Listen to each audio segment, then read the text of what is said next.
Simple life ಹಾಗೂ ಸುಂದರ ಯೋಚನೆಗಳತ್ತ ಸಾಗೋಣ ಬನ್ನಿ. ಮೈಂಡ್ಫುಲ್ ಮನಕ್ಕೆ ನಿಮ್ಮೆಲ್ರಿಗೂ ಸ್ವಾಗತ. ನಾನು ನಿಮ್ಮನ್ನೆಲ್ಲ ವೆಲ್ಕಮ್ ಮಾಡಿದ್ದಾಯಿತು, ಆದರೆ ನನ್ನ ದಿನ ಯಾರು ವೆಲ್ಕಮ್ ಮಾಡ್ತಾರೆ ಅಂತ ನೋಡೋಣ. ಎಸ್, ದ ಎವರ್ ಶೈನಿಂಗ್ ಸೂರ್ಯ. ನಮ್ಮನೆ ಮೇನ್ ಡೋರ್ ಓಪನ್ ಮಾಡಿದ ತಕ್ಷಣ ನನಗೆ ಸಿಗೋ ಮೊದಲ ವ್ಯೂ ಇದು. ಈ ಥರ ವ್ಯೂಗೆ ದಿನ ಎದ್ದೇಳಕ್ಕೆ ತುಂಬ ಖುಷಿಯಾಗುತ್ತೆ. ಸೂರ್ಯನಿಗೆ ಒಂದು ಪುಟ್ಟ ನಮನ ಹೇಳಿ ದಿನ ಶುರು ಮಾಡೋಣ. ಆಮೇಲೆ ಒಂದು ಗ್ಲಾಸ್ ಬೆಚ್ಚಗಿರೋ ನೀರು ಮತ್ತು ಬೆಳಗಿನ ತಿಂಡಿಗೆ ತಯಾರಿನೂ ಶುರು. ಇವತ್ತು ತಿಂಡಿಗೆ ಬಿಸಿ ಬಿಸಿ ಉಪ್ಪಿಟ್ಟು ಮಾಡ್ತಾಯಿದ್ದೀನಿ. ಈ ವೆದರಲ್ಲಿ ಉಪ್ಪಿಟ್ಟು ತಿನ್ನೋದೇ ಒಂದು ಮಜಾ ಅಲ್ವಾ? ಇದು ನನ್ನ ರಿಯಲಿಸ್ಟಿಕ್ ಕಿಚನ್.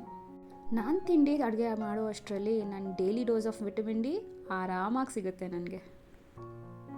ಚಾನಲ್ ಟೈಟಲ್ ವಿಷಯಕ್ಕೆ ಬರೋಣ. ಮೈಂಡ್ಫುಲ್ ಮನ. ಏನಪ್ಪ ಇದು ಮೈಂಡ್ಫುಲ್ ಅಂದರೆ? ಡಿಕ್ಷನರಿ ಮೀನಿಂಗ್ ಹುಡುಕೋದಾದರೆ ಮೈಂಡ್ಫುಲ್ ಅಂದರೆ ಎಚ್ಚರದಿಂದ ಇರಬೇಕು ಅಥವಾ ಗಮನದಲ್ಲಿರೋದು ಅಂತ ಅರ್ಥ. ಆದರೆ ನನ್ನ ಪ್ರಕಾರ ಮೈಂಡ್ಫುಲ್ ಅಂದರೆ ನಾವು ಮಾಡೋ ಪ್ರತಿ ಒಂದು ಕೆಲಸದಲ್ಲೂ ಪೂರ್ತಿಯಾಗಿ ನಮ್ಮನ್ನು ನಾವು ತೊಡಗಿಸ್ಕೊಳ್ಳೋದು. ನಮಗೆ ದಿನನಿತ್ಯ ಸಿಗೋ ಚಿಕ್ಕ ಪುಟ್ಟ ಖುಷಿಗಳನ್ನ ಮನಸಾರೆ ಅನುಭವಿಸೋದು, ಆ ಕ್ಷಣದಲ್ಲಿ ಬದುಕೋದೇ ಮೈಂಡ್ಫುಲ್ನೆಸ್.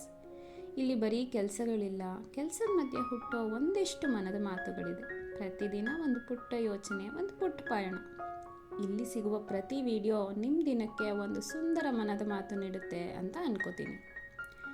ಈ ನನ್ನ ಮನದ ಮಾತು ಸೆಗ್ಮೆಂಟ್ ನೋಡೋಣ ಇವತ್ತು.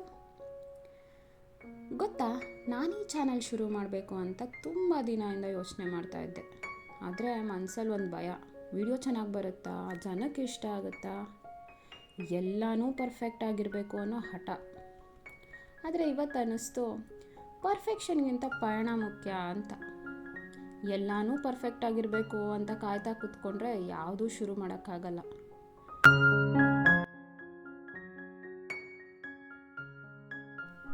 ಒಂದು ಹೆಜ್ಜೆ ಇಟ್ಟು ನೋಡೋಣ. ಆರಂಭ ಸುಂದರವಾಗಿದ್ದರೆ ಸಾಕು, ದಾರಿ ಅದೇ ಹುಡ್ಕೊಂಡು ಬರುತ್ತೆ ಅಲ್ವಾ?